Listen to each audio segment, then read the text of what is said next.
Thanks for listening to the Marketing Evolved podcast with Jason Peterson and Holly Peterson of Generate Marketing. During this time, we bring you some of the current marketing stories and, as always, offer up a bit of our unsolicited advice for small and medium-sized businesses based on our industry expertise and knowledge. Thanks for joining us. So let's talk about video. All right, video. So where were we as it related to video back when we first started Turbine? Oh my gosh. Zip. So yeah, when for most know that we used to be called Turbine Interactive, which became Turbine Digital, which became Generate Marketing. So it's all the same company. But when we started, golly, at that point, the idea was that we were going to look at different types of content for posting. So well, and video was non-existent. Not really, because it was still in the era where to produce a video, the equipment cost was obnoxious. Smartphones didn't have that good of video capabilities at that point. So it was much more of a extensive production. Well, yeah, it required a dedicated person. So, I mean, like when I had my old agency, we would produce some videos and so forth for website usage. And I did videos like 15 years ago that were testimonial videos that we did like against a green screen. So we did some stuff that was kind of ahead of its time, but I did not initially see it happening. Now we did try probably in like maybe 2012. As you know, we had Dave McGee who worked with us for video. And so we started kind of the process of creating some shorter videos for clients, but it just didn't take off. So right away it was like... Well, okay, but let's circle back around a little bit to help people familiarize with what video we're talking about. Right, because sure. there are different kinds of videos out there. And I think one of the reasons why initially it didn't resonate with our clients is because they didn't get the concept that you didn't have to have a major video production scenario to make good quality video that resonated with customers. Right. And really, it was all about, and, you know, we can really kind of give a lot of this credit to Cindy Conger, who we also worked with originally at Turbine or with Turbine when it first started, this concept of telling your story. Yeah. Telling your story as it relates to your business, because we work with owners and it was their story that they needed to tell. And there was many reasons behind that, mostly because you want to connect with your consumer, regardless of what you're selling or offering as your services. And number two, many times that's the differentiator between why someone chooses you over a competitor, because pricing is fairly competitive regardless of what industry you're in for the most part, as it relates to, you know, what people are competing on. So what makes you different, better, unique from your competitor? And so it was kind of telling those stories and having people understand and identify with your particular business, and just, you know, kind of not necessarily hitting their heart. It really wasn't about any of that. Right. Although some of those stories lended to that. It was more just about why choose us, you know, why we want your business and why we hope that you pick us. And so that's the video that we were looking at. And I think initially too, the duration was a big difference. Oh gosh, yeah. Is that when we did have either Dave helping us, or again, I mean, there's some amazingly good video companies in town with Three Pillars and Red and Reliant, where the type of videos they were producing were much, you know, they're sophisticated productions, you know, they're 5, 10, sometimes longer than that. So I think more extensive editing, much more extensive editing and so forth. So I think, again, with Cindy's influence and for us, the spirit of the video content was to help extend telling the story about the customer experience of the customers and their interaction and passion about working with that particular brand or company, and then the owners as to why they did what they did. So I would say those initial videos maybe weren't as personal, and they were also too long. Like if I think of those, it was kind of not cheeseball, but they were definitely in that vicinity where they weren't as real, perhaps. But I think when things changed for me was when we had Ep Concrete as a client, which was kind of one of our first clients that grew up, I guess, with us. And and that we were prepping content across the board for right, what we call full service. Right. From a lead gen perspective, when we started getting into more of this notion of what we do today, which is helping people get leads by generating content that is engaging. I think that coincided with just some trends related to adoption of social media with some of the baby boomer generation, also the usage and adoption of mobile smartphones, the way people were consuming more content and using Google more regularly for researching things. So it's like there was kind of this perfect storm of things that occurred that all of a sudden then, which today, I mean, video is like makes up like half of the entire internet, like stuff that's viewed, period. Yeah. So I think when we decided to look at video as an extension of the social experience, storytelling, smaller digestible chunks, and again, like you said, I credit, you and Cindy as us kind of getting and kind of planting those seeds. But once we're like, okay, we need to come up with 20 pieces of content a month or whatever the case was, or we need to do a newsletter and we need to have a video with it or something, then it became for me where I'd say produced videos where I took on the role of actually shooting them myself. And since I was not a formally trained videographer, I mean, most people know I was a creative director and graphic design major or whatever, but I was fascinated like you with storytelling. I think my favorite part of my job is interviewing people and learning about them and what makes them tick, what they love to do, what's their struggles. Just so to me, when I was able to sort of tap into that, it's like we started to determine, or I was able to capture some content that instead of like saying, oh, we're going to turn the camera on and off 15 times. Yeah. I would just let it roll. And I would have a conversation with the client and I would say in many cases the owner.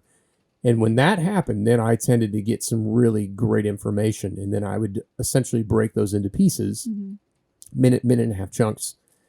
And so that once that occurred is when I started to see, whoa, oh my gosh, I can grab stuff on video and get stuff from a client that like a questionnaire just doesn't do. Yeah. Or a website page about us exactly.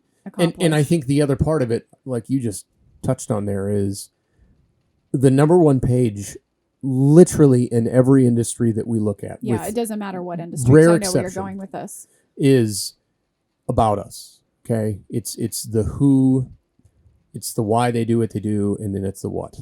And we've already talked about this before, and I think in the last one, just how those trends have changed. So because that became a mandate where the About Us section was a determining factor whether somebody would contact a client, it made logical sense to have video content within that section. And it seemed still to this day, there's a lot of sites that have a huge deficiency here. There's just not a lot of good video content. But I guess I feel like that's, once we started to see that would become a way of good engagement that could contribute to leads, I mean, that's how the video department really grew at Generate. Yeah. So tell us a little bit, Jason, about how your initial video equipment, what you had to begin with, and what you have now. Oh, man. Just more for entertainment purposes. Well, no, I mean, initially, and even with Dave, I mean, so when I took over, I was like, you know what? The iPhone now, it was the 7 Plus is what you have. You could shoot, HD quality video. So I had that. I had a. You did not have a 7 Plus though. Well, back but when then you first started. Well, I used yours the first time for my videos ever. Well, I'm actually going back to what did Dave use? Oh, okay. So Dave actually used. Way back. Okay, so we go way back. Dave actually used a DSLR camera. So he was using the more conventional, expensive, which he owned himself. Yeah. And smartphone cameras just weren't even close. there. Yeah. And so he was taking high-end quality, and he was using Adobe Premiere. So a lot of the tools was similar, but we didn't have very good sound. Like we had one special audio, like professional audio recording device, our Zoom. We had a few lights, but that was about it. I mean, we didn't have a whole lot. And we didn't buy anything. And like I said, as we discussed, it kind of sat on the table for a bit. And then when I started up again, it's probably been 3 years ago is when it Mhm. really started to Yeah, take off. I would say so too. Actually, maybe more like 4. Yeah, probably closer to 4 now. That's when I took it myself and then started to be the person. Whereas before, like Dave would go, he'd do the interviews and stuff where I'm like, okay, I'm actually going to go and I'm going to do the interviews. And it allowed me to sort of figure out what worked and what didn't. Mhm. Now, apologies to those early clients because I didn't know what the crap I was doing as it related to audio and sound and lighting and stuff. But I do think the initial stuff, I basically had like a wired microphone, I remember. and it would plug into the back of the smartphone, just a lightning adapter. And I had a tripod, and that was it. And, we didn't have our video We studio. had some lighting. We had a little bit of lighting, but often I would just go to their place. Mhm. I didn't even bring lighting with, and I would just take video there. So I think I was always going like, hey, we're trying to make this more of a YouTube style. We're not trying to make it so it's overly produced. I know that was a lot of times I talked about that. And, all of a sudden, that's when we would help clients with a lead gen system. We always needed to do video. And to this day, we still do. And so we were shooting stuff upstairs underneath a fluorescent light for all of those videos against a gray background. Mhm. And I think it became clear that, this was something that was not going to go away. And I think a lot of it was because people watched these things. It was Mhm. making a difference on whether somebody stayed on a site or whether they didn't. Mhm. And I think maybe the reason it was successful is I was not so much, I'm concerned about the quality of the production, don't get me wrong, but I was not obsessed with, I've got to have a DSLR camera and I got to be this. And so like, I was more interested in what content we got More of a quality. versus like being obsessed with all the gadgets I needed to have right away. Do we Yeah. have a lot of gadgets now? Yes, we do. But that wasn't why I did it. I did it more because I wanted to get stories. And I knew if we got good stories that people would watch them and that would help. But you like gadgets. Oh, of course I like the gadgets. But what's crazy is I think it also happened is that right when smartphones became, and they are arguably now getting to the point where like some of the latest iPhone and the new Pixels, they're as good, if not better than some of the Yeah. DSLR cameras that Right. exist. So the affordability and the technology, all of these things started to happen where you were like, there's an international smartphone convention for shooting professional video. Mhm.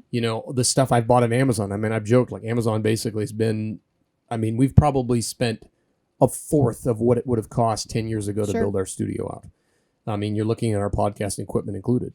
But to me, I kind of feel like from my experience when I started with websites in the 90s, I kind of feel like this is what happened with mobile technology and shooting professional video. We just kind of landed into that little space, and then it's allowed us to have a niche compared to we're not trying to be a Reliant. We're not trying to be those things. We're just trying to focus on good content and then use the tools that make sense to make it effective. So what would you say to a business who's never necessarily dabbled in video and they realize that, okay, finally we need to get into video, or they want to start dabbling in that and try using it as a content resource?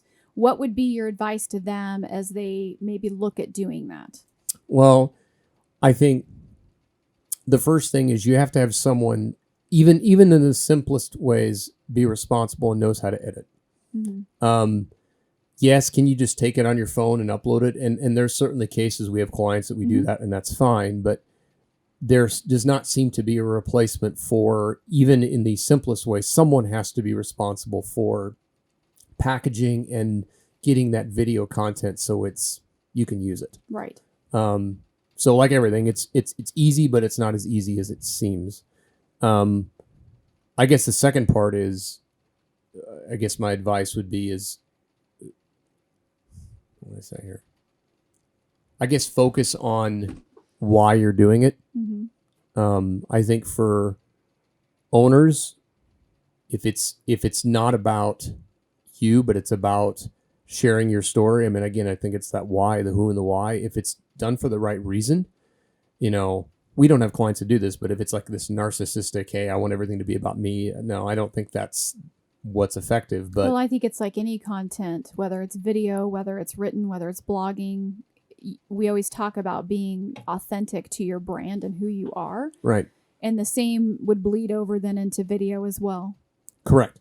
So I feel like that in most cases, the owners we deal with where they are, kind of on the DL, reluctant, they don't want to, make it all about them. But the bottom line is their passion, their story, and what they're about.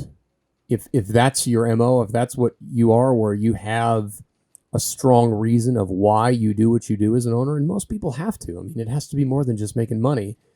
That's to me where video offers that opportunity for you to be genuine. And I think then it gets into videos where it is educational and tips and advice and things. But I guess my best advice for someone that is interested is, first just understand what is, it's like, why are you doing this? Well, I'm doing this because I want people to understand what I'm about, and I want to get the right kind of client. And I think the more transparent owners are in terms of their motivations and intentions, video does a good job of helping explain that. I would say the other piece for someone who wants to dabble in it is thinking about the time. I mean, time is a huge piece of this equation. And it's tried and true as far as what we've seen over the course of the years, whether it's the beginning and even something that we learned along the way very quickly was just if you're talking about something that's longer than, say, really, truly 2 minutes. Absolutely. I mean, it used to be kind of the 3-minute rule, but it's gone even. No. You have people's attention for less and less and less. So I would say if you're looking at anything even over 1:30, you probably need to rethink it or see Yep. how you can pare it down a little bit. Yep, I agree. Well, and I think there's where, the way that we eliminated some of that pressure for owners is we just talk, and then we'd break it into part 1, Sure. part 2, those kinds of things. Yeah. So they didn't have to worry about the time. But if you're going to produce that, you're correct. I mean, I think the average video view, I'd have to check, is under a minute. It's like 58 seconds. So you more or less have about a minute to get their attention. Yeah. If not, I would say you probably have more like 15 seconds to Probably get their true. attention To get their attention, watch to want to watch a it. minute to minute and a half video, sometimes even a 45-second video. Finally, just as it relates to video, what would you say about video moving forward? Where do you see trends? Where do you see, you could even maybe speak to the equipment side of it because it is becoming much more accessible for people, just like podcasts are as well. So like, where do you see video going, whether it's the purpose, whether it's the method, that sort of thing? Well, I think as far as the technology goes, we're experiencing a revolution in the ability to produce high-end quality productions at our fingertips, and it's changing the landscape, the affordability, and just the to correct. I guess to me is you can evoke emotion and things like that in that level of production that you would not otherwise be able to do so. So the technology and the intelligence. I mean, these phones are so smart that they can decide, and you can be an amateur, and it figures out the lighting, and it figures out all these things. So you have more margin of error where it's not just garbage. So that's part of it. I think the smartphones, no question, have changed a lot of that and the stuff behind the scenes. As far as where it's going, I do wonder sometimes about just in general. I mean, we deal with content and just is there a saturation point where you hit where people like, who cares? I mean, we talk about like with social media, if we're doing maybe 1 to 2 videos a week at most is about all we want to do. But Google owns YouTube, so there's definitely value and merit in having a video library and things like on your site. I don't know. I guess to me right now we're so heavy in that, like, I mean, the stats related to what people watch on YouTube and those things and the stuff on the sites. I mean, right now video has been a great way to engage them, but to you, I'm curious to see on the oversaturation point. We do recommend with clients, especially when they do enjoy doing video and they've got a lot of video content, that you don't really post much more than 1, maybe 2 videos a week.